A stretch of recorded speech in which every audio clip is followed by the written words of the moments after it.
Hi kitties. I hope y'all are doing well. I'm doing pretty good. I'm doing pretty okay lately. My antidepressants are starting to work, which is pretty cool. And it's such a weird like feeling because I don't remember not being depressed, you know? So it's pretty cool that they're working, and it's the first time I ever take like antidepressants, and I'm really happy I started. I haven't been doing it for long, so I can't say much, but so far it's cool. Anyways, I'm filming this on my phone because I lost this little memory thingy that you put on your computer so you can transport your videos from your camera to your computer. I lost it. I don't know where it is, so I'll have to buy a new one, but for now I'm gonna film on my phone. It's fine, I hope. But yeah, you're standing on my computer, so if I'm looking there, it's because I have like I wrote down what I'm going to say so I don't lose track of so I don't just, talk about random stuff.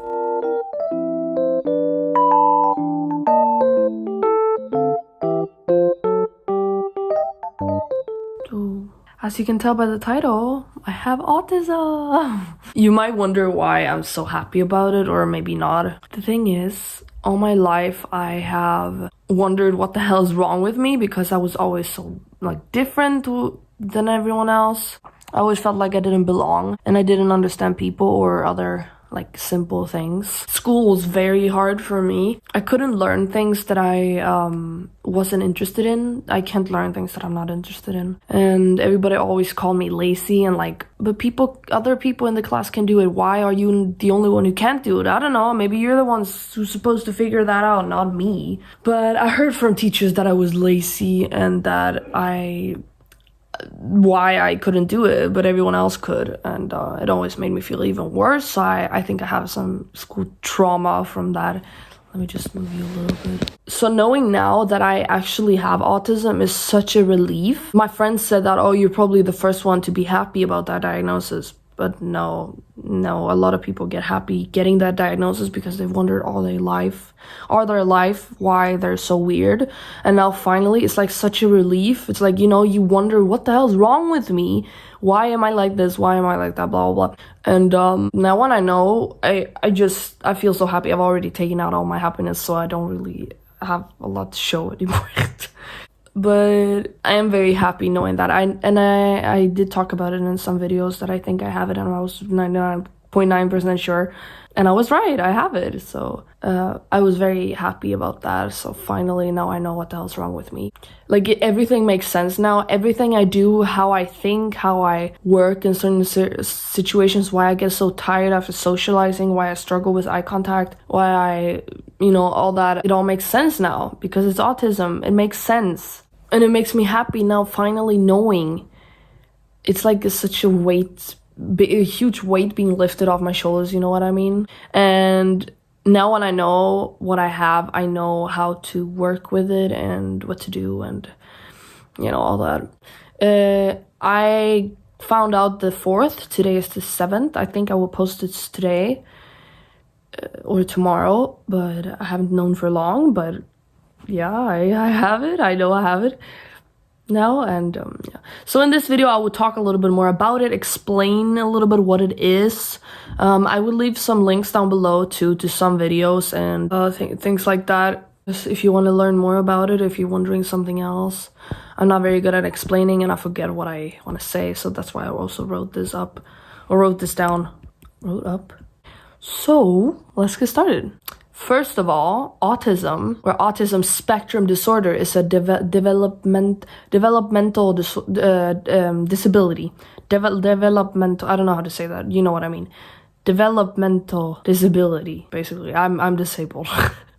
Yeah, it's a disability that you are born with. Either it's genetic, or it's because the mother drank a lot of alcohol and took a lot of drugs during pregnancy, which my mom did. And I also think it's genetic because my niece has it. Not the oldest one, not the one you've seen in videos. It's the middle one. She has autism as well and ADHD. I don't have ADHD. I don't think we didn't check that. I don't think I have it anyways. But autism I have, and she also has it.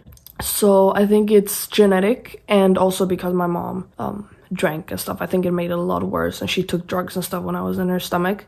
Fucking crazy bitch.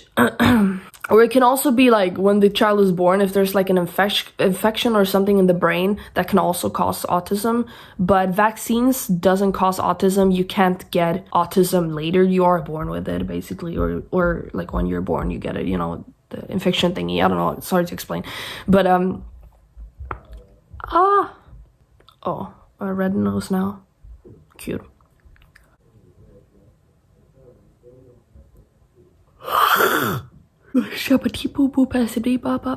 But yeah, it's very different since, you know, spectrum means it's very broad. Some people with autism are non-verbal. They can't speak at all, and other people can speak, like me. Also, it's a lot more difficult to see autism in girls because they hide it so well than boys. And before they used to think that only, oh no, I have mascara on, I can't do that. That only boys had it a long time ago, but that's not true, obviously. So it's harder for women to get diagnosed, especially adult women. But so autism affects how someone thinks, how they act, how they see the world, how they interact with others. So basically, we have a special brain. It's called neurodivergent, I believe.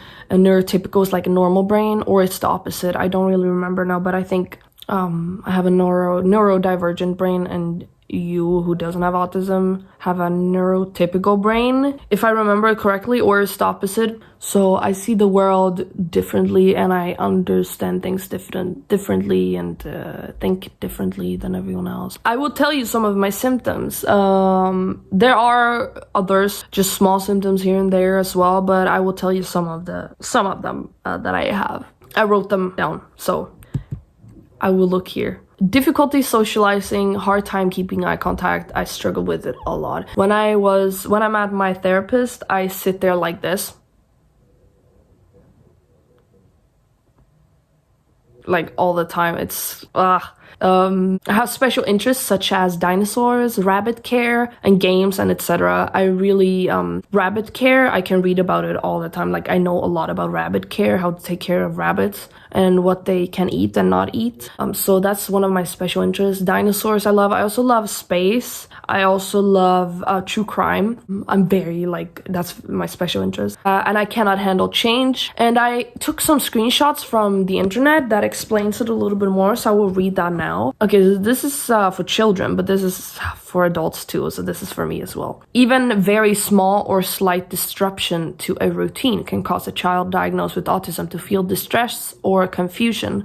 So the smallest change for me, I can freak out and I go into a depressive episode and I can cry for hours with the smallest change, so I don't really like change at all. Sometimes disruptions to the routine are unavoidable, such as changes that may happen in a schedule, school timetable, or school trips. Yeah, so it's change that also, as it says right there, something you can't control, obviously, and that's what I struggle with a lot. I want to be in control because I'm comfortable and I'm secure with that, I guess. I'm very sensitive to sounds and light, repetitive sounds, loud noises. I hear things very loud. Like cars and all that outside, people coughing. It's so loud to me. It's like, I do this.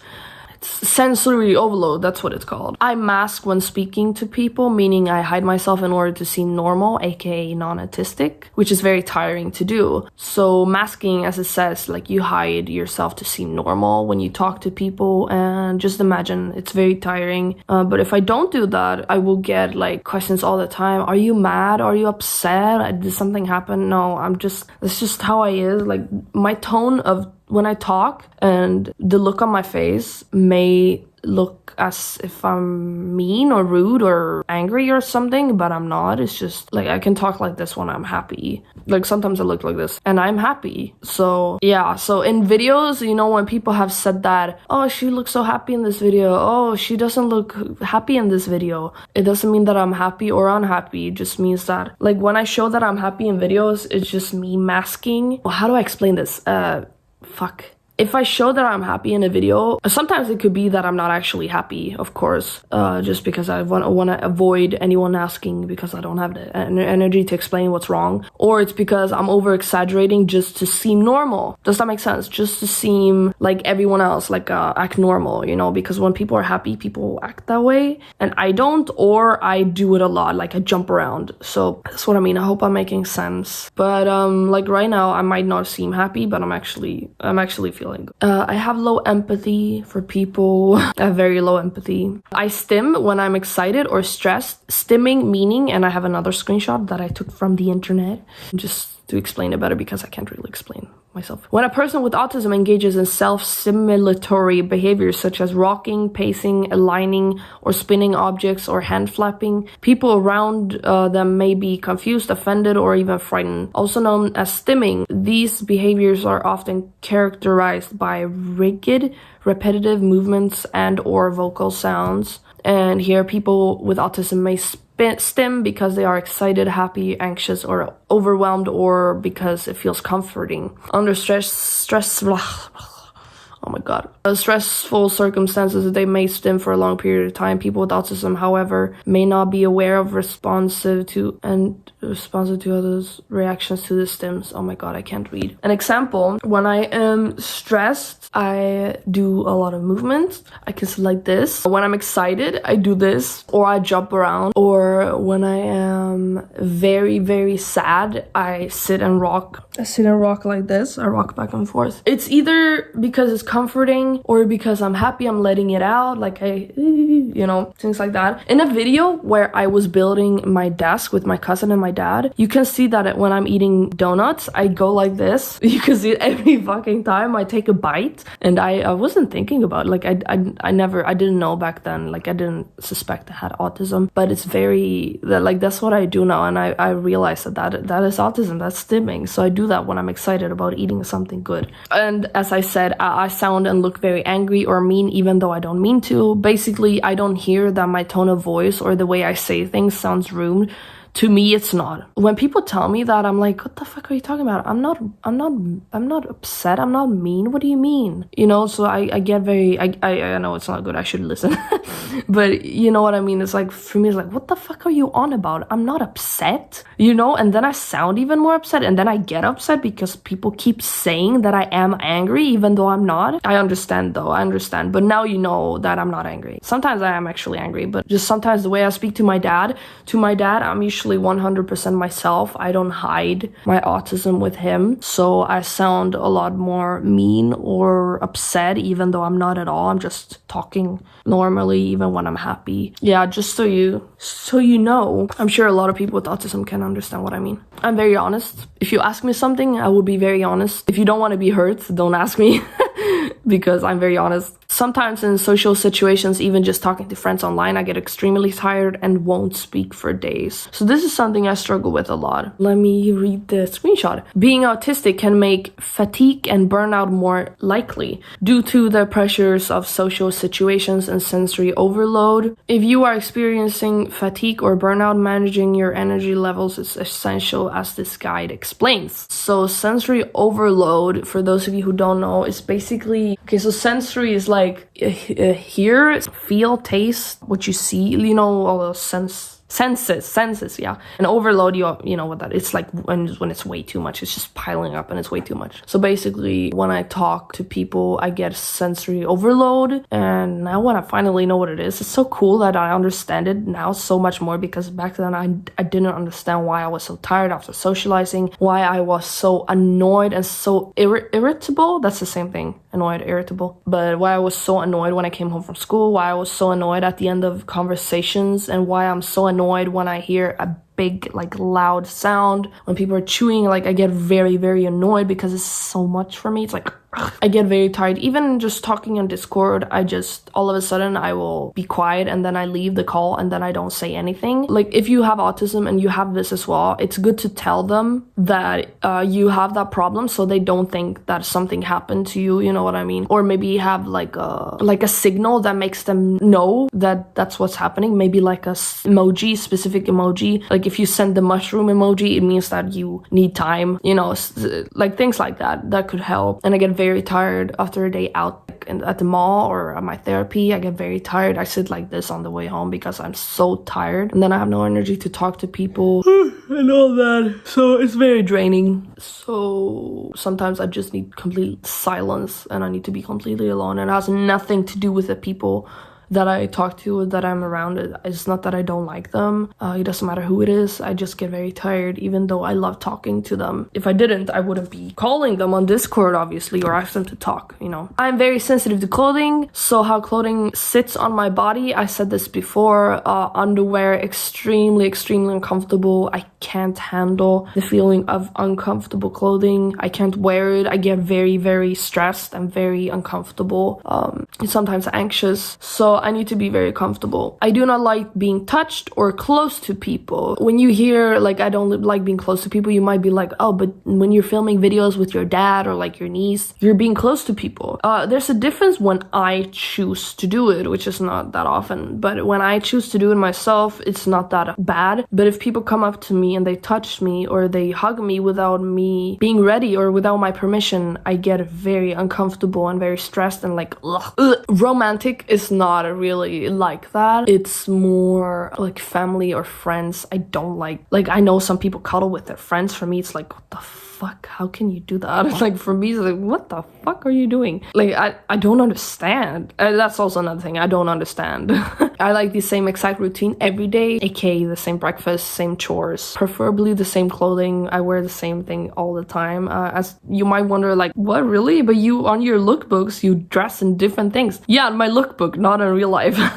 I wear the same thing in real life all the time, and I don't really wear the things a lot in my lookbooks. I prefer to wear the same thing. I don't understand jokes most of the time. Comedy, comedy basically. I don't understand. I don't think it's funny. I just don't understand it. Difficulty understanding people, as I said, it's very difficult for me to understand how you can like certain things. It's very hard for me to understand what you mean, so you need to be very straight and honest with me, otherwise I don't understand. Like, I have no idea if someone likes me or not. They need to tell me exactly how they feel, otherwise I have no idea. I don't know. I'm very good at certain things, I'm very bad at other things. Like, I'm extremely bad at maths, but I'm better at other things, you know? Like, I'm very good at other things. Difficulty concentrating. I'm drawn to certain colors and numbers. I'm drawn to the numbers 6 and 8, so like 28. And I'm very drawn to colors. As you know, I love pink and blue and pastels and like white and like soft colors. I am very drawn to that. It makes me very calm. I get easily obsessed with something, for example, music bands / artists, games, a certain style, movie, or a TV show. I get very easily obsessed. I'm obsessed with Breaking Bad. Obsessed. I love it so much, and I wish I had like these little Breaking Bad things, like these little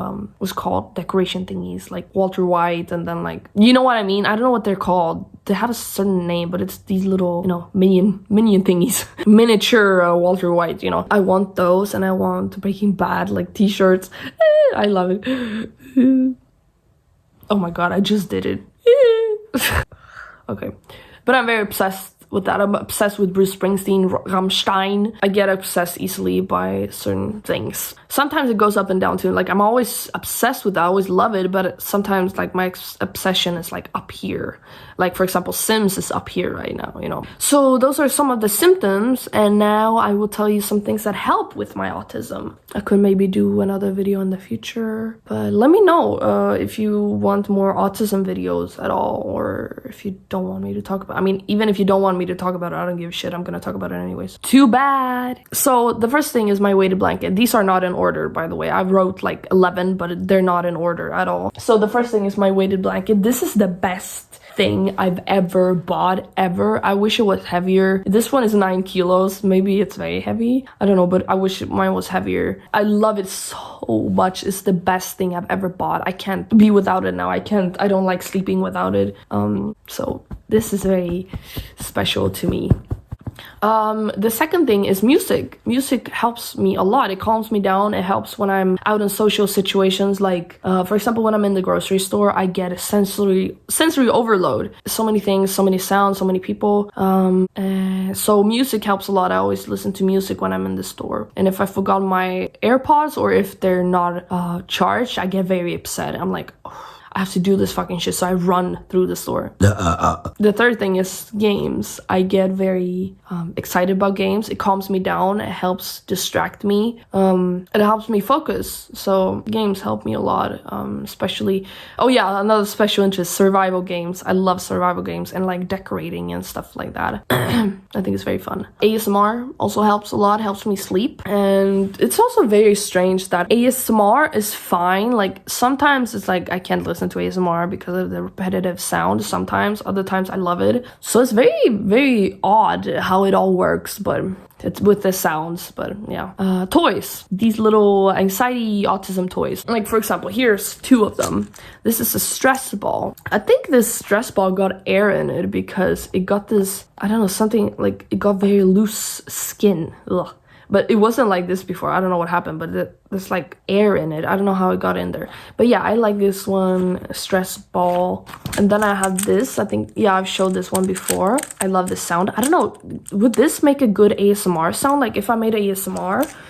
Oh, I could do, I don't know if you're interested in this, but I could do like ASMR with like autism toys or like anxiety stim toys, whatever it's called. Would you want that? I like this sound. Wait, listen. I like that sound, so maybe if you want that. Did it get brighter now a little bit? I don't know. But yeah, I love these. So these helped a lot. I have some other, I want a lot more. I don't have many, but I will get more. Yeah, I love them a lot. And then stuffed animals. I love stuffed animals. I love stuffed animals. Stuffed animals calm me down too and make me feel safe. I can't sleep without a stuffy. I always sleep with my, his name is Wolfie. It's the dog from IKEA. And then Tina and Ninis calms me down too. Every time I'm out in public, and for example, if I'm waiting for my dad outside the grocery store, I sit and pet Tina. She calms me down a lot. And Ninis also calms me down, and she distracts me. And like taking care of animals and like taking care of them and talking to them and really helps me. And then stimming helps me, like making these movements help me. Routines such as rules. As you know, I have a caregiver, Daddy. He helps me a lot. I've had rules for years now and they really help me. And yeah, I love it so much, having rules, and it really helps me. And as I said, I like routine and chores and all that. So for me, it's just perfect having rules. The caregiver daddy thingy is just perfect for me. It's very needed, so it helps me a lot.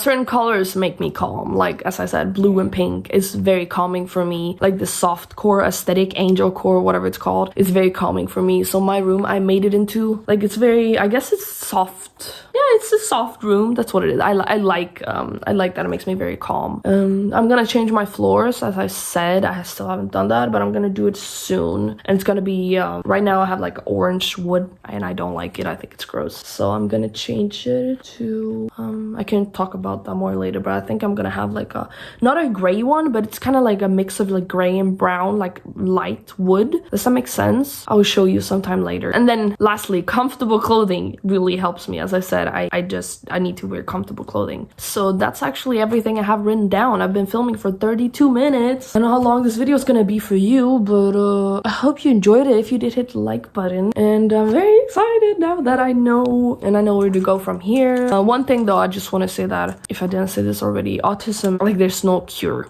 for it. Basically, you're born with it and you die with it. Basically, there's no medication for autism as well. Okay, so people with autism have it easier. It's easier for them to get like other mental disorders like depression, anxiety, eating disorders, things like that. So that's why some people with autism get medication for it, like antidepressants or anxiety medications or whatever, things like that. So there's no actually medication for autism, like, like that. But yeah, I just wanted to say that as well. And if you have any other questions, I could do a autism Q&A, maybe. I was gonna answer questions in this video, but I didn't get any because right now it's like 11 o'clock in lunchtime and people are asleep. Most of you are asleep and I couldn't wait to film this video. I just wanted to film it right now, so I can take those questions for autism Q&A if you want that, or just a regular Q&A. I don't know. But yeah, let me know what you think about this video, and let me know if you want that Q&A. And I hope you enjoyed listening to me rambling, and I will see you in my next video. Oh yeah, what do you think about my new intro and my outro? Let me know down below, the intro and the outro that's gonna play in just some seconds. Let me know. Okay, love you, bye.